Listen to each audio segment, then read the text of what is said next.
hukum bersuci ini ada dalam Al-Quran dan juga ada di dalam As-Sunnah, yaitu Al-Hadis. Maka bisa kita katakan bersuci ini adalah suatu yang sangat penting, ya, karena kita tahu Islam ini ya mengajarkan kebersihan.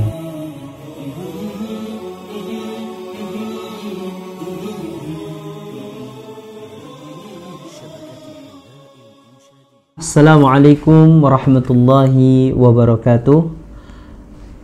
Innal hamdalillah nahmaduhu wa nasta'inuhu wa nastahdihi wa na'udzu billahi min shururi anfusina wa min sayyiati a'malina. Man yahdihillahu fala mudhillalah wa man yudlillahu fala hadiyalah. Ashhadu an la ilaha illallah wahdahu la syarikalah wa ashhadu anna Muhammadan 'abduhu wa rasuluh la nabiyya wa la rasulahu ba'da. Qala Allah ta'ala fi kitabihil karim, ya ayyuhalladzina amanu taqullaha haqqa tuqatih wa la tamutunna illa wa antum muslimun. Wa qala azza wa jal, innallaha yuhibbut tawwabina wa yuhibbul mutatahhirin. Alhamdulillah, ikhwah wa akhwati fillah al-ahibba, dimanapun teman-teman sahabat berada saat ini, semoga Allah Subhanahu wa Ta'ala masih selalu memberikan kepada kita semua hidayahnya, inayahnya, rahmah dan juga keberkahannya. Pada video kali ini, pertemuan mengawali kajian seputar ilmu adab ya, yang diambil dari kitab Minhajul Muslim, yaitu kurikulum keseharian seorang muslim, yang dimana saya akan mengawali pembahasan pada pertemuan kali ini, yaitu pasal pertama berkaitan dengan ibadah, yang diawali tentunya pembahasan mengenai thaharah, yang dikatakan dalam kitab Al-Aqidah bahwasanya la yasihul ibadah illa ma'at taharah. Tidak akan ibadah itu dikatakan sah ya kecuali diawali dengan taharah. Nah, pada pembahasan pertama kali ini saya akan membahas seputar taharah, yaitu bersuci. Teman-teman sekalian, ikhwan dan akhwati fillah dimanapun teman-teman berada, materi pertama yaitu hukum taharah dan juga penjelasannya. Adapun berkaitan dengan sumber hukum yang termaktub dalam Al-Quran dan juga As-Sunnah, yang dimana Allah Subhanahu wa Ta'ala berfirman, wa in kuntum junuban fattahharu, yaitu dalam surah Al-Maidah ayat ke-6. Dan apabila kalian dalam keadaan junub, maka bersucilah. Wasiyabaka fatahhir, di dalam surah Al-Mudassir ayat 4. Dan bajumu maka sucikanlah, maka bersihkanlah. Dan juga dalam surah Al-Baqarah Allah Subhanahu wa Ta'ala berfirman, innallaha yuhibbut tawwabin wa yuhibbul mutatahhirin, yang artinya ya, sungguhnya Allah mencintai orang-orang yang bertobat dan mencintai juga orang-orang yang mensucikan dirinya. Al-Baqarah ayat 222. Dalam sabda Nabi Sallallahu Alaihi Wasallam, beliau bersabda, miftahus salah at-tahur, kunci pembuka dari salat adalah bersuci. Kemudian juga Nabi bersabda, la tuqbalus salatun bighairi tahur, tidak akan diterima salat kecuali dengan bersuci. Kemudian juga Nabi sallallahu alaihi wasallam bersabda, at-tahuru syatrul iman. Maka ya di sini Nabi sallallahu alaihi wasallam mengatakan bahwa bersuci merupakan bagian daripada iman. Ini diriwayatkan oleh Imam Muslim dan hadis ini hadis yang sahih. Dari hukum ya yang tadi disebutkan, bahwa teman-teman sekalian yang saya cintai karena Allah dimanapun teman-teman berada, bahwa ya hukum bersuci ini ada dalam Al-Quran dan juga ada di dalam As-Sunnah, yaitu Al-Hadis. Maka bisa kita katakan bersuci ini adalah suatu yang sangat penting, ya, karena kita tahu Islam ini ya mengajarkan kebersihan, mengajarkan ya kesucian baik lahiriah ataupun batiniyah. Maka perintah untuk membersihkan jiwa, perintah untuk membersihkan fisik ya telah disampaikan oleh Allah Subhanahu wa taala sebagai Tuhan kita, sebagai zat kita. Maka oleh karena itu ya benar-benarlah kita mengambil perintahnya, ya. Benar-benarlah kita bertakwa kepada Allah Subhanahu wa taala. Kemudian berkaitan dengan taharah. Taharah dibagi menjadi dua, yaitu taharah jismiyah, yaitu berupa fisik ya lahiriah, dan taharah batiniyah, yaitu berkaitan dengan jiwa. Adapun berkaitan dengan jiwa, semisal ya seseorang itu bersuci atau berlepas diri dari setiap kesalahan dan juga dosa. Sebagaimana satu contoh ketika seorang berbuat riya, maka ya sucinya adalah atau cara bersucinya adalah dengan mengikhlaskan sesuatu karena Allah. Kemudian apabila seorang berlaku sombong, ya, maka obatnya atau cara bersucinya adalah dengan meyakini Allah Subhanahu wa taala Rabb yang maha mengetahui atas dirinya. Apabila seseorang misalkan berbuat syirik, yaitu mensekutukan Allah Subhanahu wa taala, maka cara mensucikan dirinya adalah dengan hanya mentauhidkannya, hanya mengesahkannya saja. Jadi teman-teman sekalian, inilah cara bersuci ya dari jiwa-jiwa yang sakit, dari jiwa-jiwa yang harus disucikan. Karena ketika jiwa bersih, hati kita bersih, maka kunci untuk selamat dari siksa api neraka.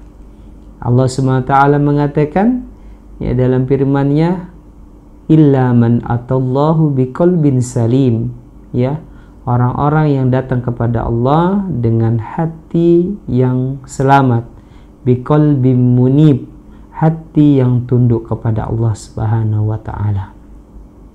Kemudian taharah yang kedua yaitu bersuci daripada fisik atau lahiriah.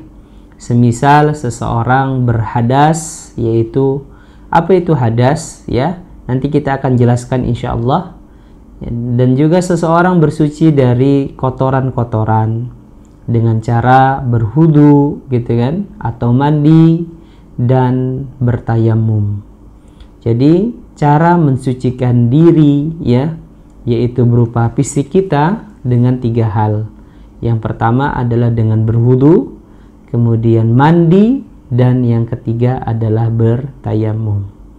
Jadi penjelasan berkaitan dengan taharah ini ya teman-teman sekalian, ikhwan dan akhwat, ada 2, yaitu taharah batiniyah dan taharah lahiriyah, atau ya taharah dalam bentuk jiwa, jadi membersihkan hati kita, membersihkan jiwa kita gitu kan, dan membersihkan dari fisik ya. Fisik kita ini harus dibersihkan dengan cara mandi ya, berhudu ataupun bertayamum. Kemudian pembahasan berkaitan dengan materi yang kedua seputar taharah adalah sarana bersuci ya. Ketika kita ingin bersuci, yaitu tentunya ini berkaitan dengan bersuci dari kotoran hadas gitu ya, atau najis. Sarana bersuci, Allah Subhanahu wa taala berfirman, wa anzalna minas samaa'i ma'an tahura. Dalam surah Al-Furqan ayat 48 Allah Subhanahu wa taala mengatakan, wa anzalna, dan sungguh kami telah turunkan minas sama, dari langit, ma'an tahura, air yang suci. Maka sarana yang pertama ya untuk mensucikan lahiriah kita, yaitu fisik kita dari kotoran, dari hadas ataupun dari najis, yaitu dengan air yang bersih, air yang suci.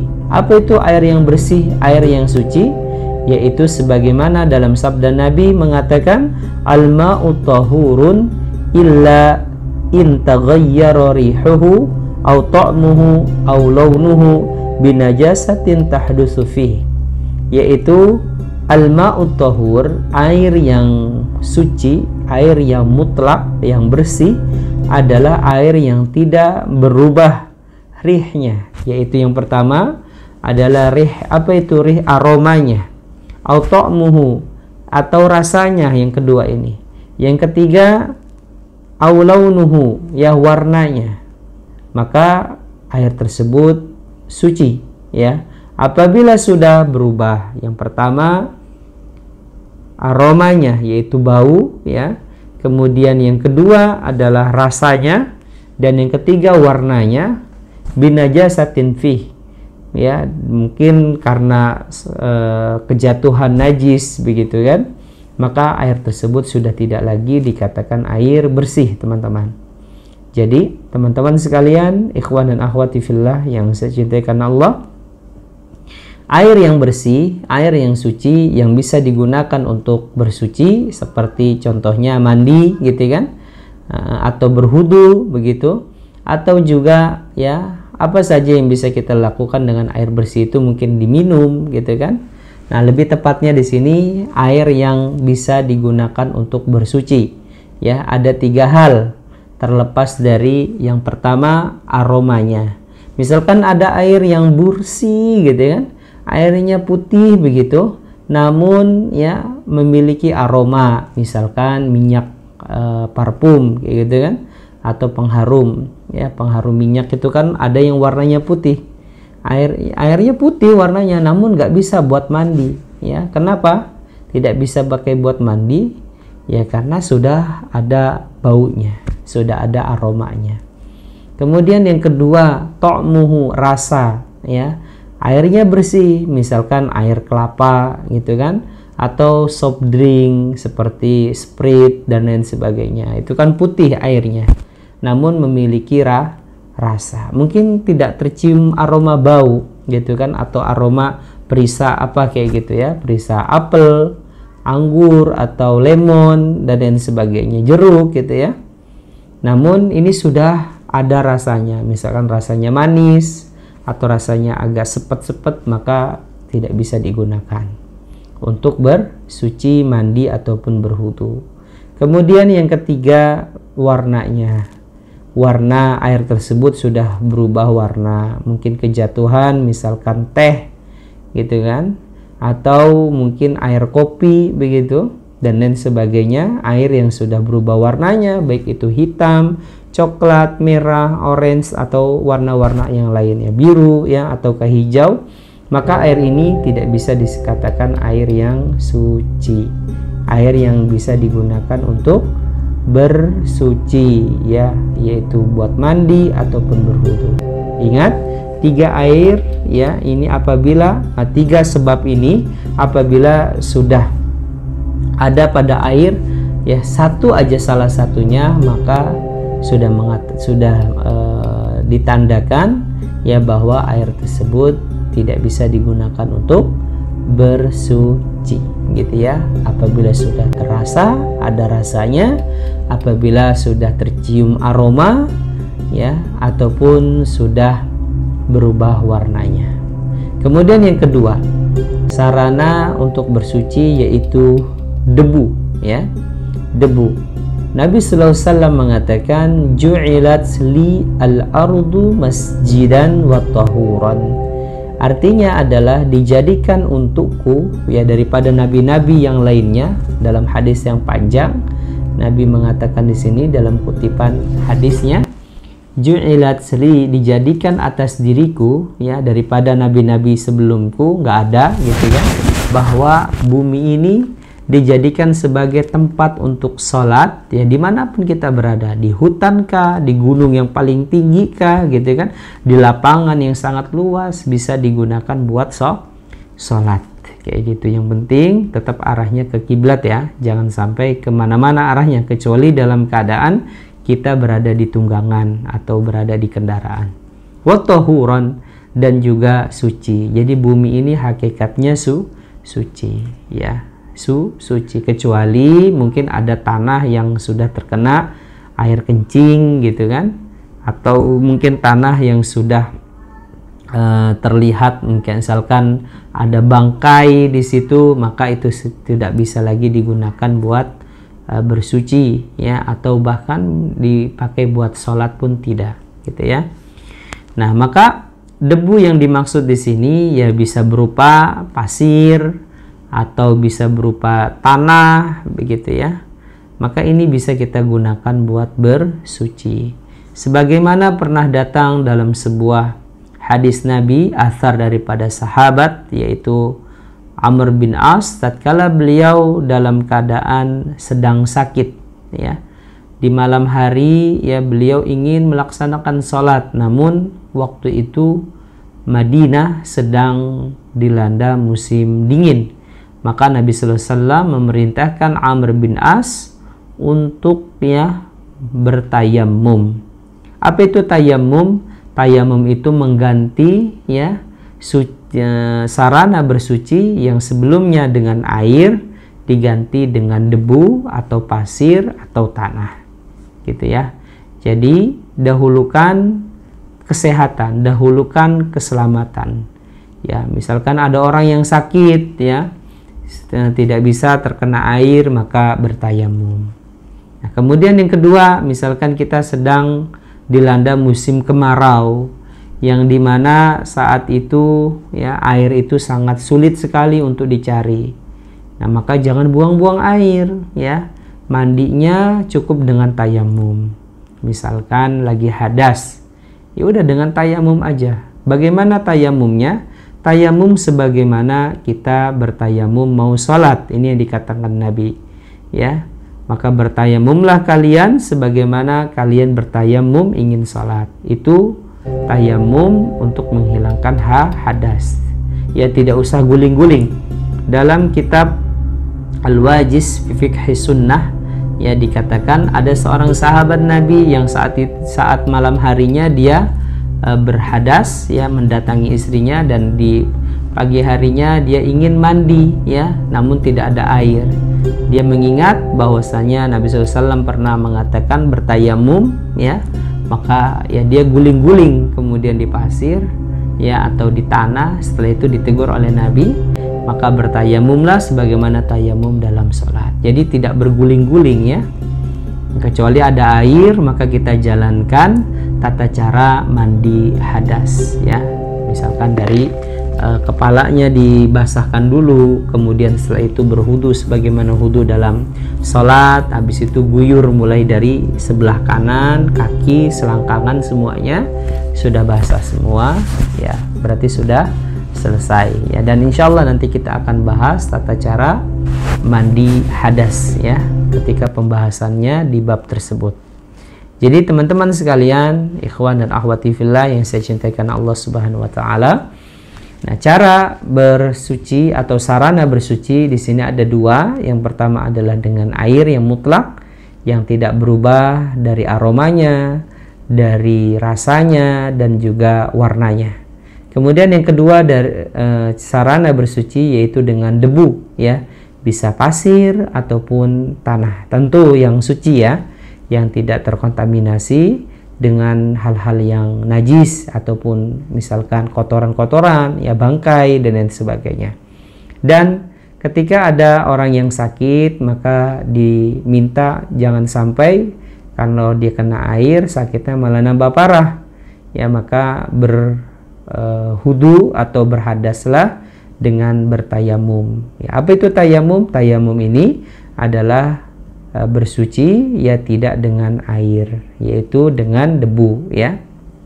Kemudian ya apabila ada yang namanya misalkan musim paceklik, kemarau yang susah air, ya maka jangan buang-buang air ya untuk mandi ya ataupun untuk wudu begitu. Kalau kita tidak bisa berwudu dengan air yang sedikit misalkan, maka Islam mengajarkan yassiru wala tu'assiru, mudahkan jangan dipersulit, maka bertayamumlah. Kemudian teman-teman sekalian, materi yang ketiga seputar toharoh adalah penjelasan daripada najis ya. Najis adalah sesuatu yang bisa membatalkan ibadah seseorang, karena lawan dari tohuroh yaitu bersuci adalah sesuatu yang najis. Maka kita perlu tahu apa saja ya najis-najis tersebut, maka kita akan bahas di materi ketiga seputar najis ini secara umum dulu ya. Jadi ikhwan dan akhwat yang saya cintai karena Allah ya, an-najasa ya, najasat jamak daripada najasah gitu ya. Najasat itu jamaknya, bentuk plural ya daripada najasah. Nah, najasat itu banyak sekali macamnya ya. Diartikan juga najasah ini adalah dua saluran pembuangan ya, baik itu manusia ataupun hewan, yaitu dari kubul ataupun dari dubur, berupa air seni ya, air kencing ataupun tinja ya, kotoran. Kemudian bisa juga madhi, mani, dan juga wadi ya. Nah, untuk penjelasan madi, wadi ya, dan juga mani nanti kita akan bahas ya, apa perbedaan di antara tiga hal ini. Kemudian juga termasuk ya, najasat ini adalah kotoran-kotoran binatang ya, kotoran-kotoran binatang. Kemudian najasat ini juga berupa darah yang banyak ya, darah yang mengalir deras. Misalkan lagi sholat tiba-tiba ada gempa ya, ada seorang misalkan kepalanya tertimpa bangunan dan mengucurkan darah, maka seketika itu sholatnya boleh dibatalkan ya, boleh dibatalkan karena darah yang keluar sangat deras ya, sangat banyak. Tapi kalau cuman sedikit, misalkan kita lagi sholat, ada seekor nyamuk tidak sengaja tertepak oleh kita, kemudian keluarlah darah dari kantong nyamuk tersebut, maka itu tidak membatalkan sholat ya, tidak dianggap najis ya. Kemudian juga seperti bangkai ya, kemudian juga muntah, seorang yang muntah misalkan, maka itu membatalkan wudu ya, dan seseorang diharuskan untuk berwudu kembali. Tentu muntahnya di sini bukan muntah air ya, misalkan muntah makanan yang banyak ya, maka itu yang bisa membatalkan dan itu disebut dengan najis. Kalau hanya muntah air saja sedikit, misalkan karena kekenyangan, kemudian keluarlah muntahan sedikit air misalkan, maka itu tidak membatalkan wudu ya, artinya tidak membatalkan tahurah kita ya, dan juga itu tidak dikatakan najis. Kemudian kulit ya, binatang-binatang yang memang diharamkan oleh Allah Subhanahu wa taala ya, seperti kulit babi ya, kulit anjing ataupun kulit-kulit bangkai yang lainnya. Nah, Nabi SAW pernah bersabda, ayyuma ihabun dubigo faqad tahur. Nah, jadi apabila kulit ya, kulitnya saja, kulitnya kalau belum diapa-apakan itu haram ya, itu haram dan itu najis. Kalau terkena ya, misalkan bisa kalau kulit anjing atau kulit babi ya, misalkan bisa diharuskan untuk bersuci sebagaimana tata caranya, dan nanti ada pembahasan khusus mengenai ini. Nah, apabila kulit bangkai atau kulit apa saja yang diharamkan oleh Allah binatangnya sudah disamak tuh maksudnya sudah dibersihkan begitu ya, maka itu sudah suci ya. Namun perlu diketahui, ini ikhtilaf para ulama bagaimana dengan kulit binatang yang diharamkan oleh Allah ya, seperti kulit babi atau kulit anjing, apakah disebut suci ya. Pendapat yang paling kuat ya adalah bahwasanya kulit tersebut tetap haram. karena zatiyahnya hewan tersebut saja sudah haram. Maka apa yang dari ujung kaki ya, ujung kepalanya sampai ujung buntutnya juga semuanya haram. Bulunya pun haram. Ya, air liurnya juga haram. Ya, begitu teman-teman sekalian. Yang dimaksud di sini yang dikatakan oleh Nabi ayyuma ihabun dubiga faqat tahur adalah binatang yang sebelumnya adalah binatang yang halal seperti sapi gitu kan. Kemudian sudah disamak kulitnya, atau sapi yang meninggal ya, bangkai kan, sudah jadi bangkai misalkan, kulitnya ya bisa diambil gitu kan, kemudian dibersihkan, kemudian digunakan buat baju misalkan, atau buat sepatu ya, kayak gitu. Seperti kulit buaya misalkan digunakan ya buat sepatu kita gitu kan, atau buat jaket dan lain sebagainya. Yang pasti bukan hewan-hewan yang haram zatiyahnya, ya seperti babi ataupun anjing ya. Selain itu maka bisa digunakan ya setelah disamak kulitnya, kulit buaya, kulit harimau dan lain sebagainya. Baik, demikian pembahasan kita untuk pertemuan kali ini ya, pembahasan kita seputar bab toharoh secara umum. Dan pada pertemuan dan video berikutnya insya Allah kita akan bahas lebih jelas lagi dan lebih detail lagi ya, berkaitan dengan etika buang hajat. Baik, demikian yang saya bisa sampaikan. Semoga bermanfaat apa yang disampaikan pada video kali ini, dan semoga teman-teman semuanya sehat selalu ya. Sampai jumpa kembali pada video kita dan pertemuan-pertemuan kita yang akan datang. Akhir da'wana alhamdulillahi rabbil alamin. Allahumma salli wa sallim ala nabiyyina Muhammadin wa ala alihi wa ashabihi wa man tabi'ahum bi ihsanin ila yaumiddin. Rabbana atina fid dunya hasanah wa fil akhirati hasanah wa qina adzabannar. سلام سلام كمسك الختام عليكم محيب بنايا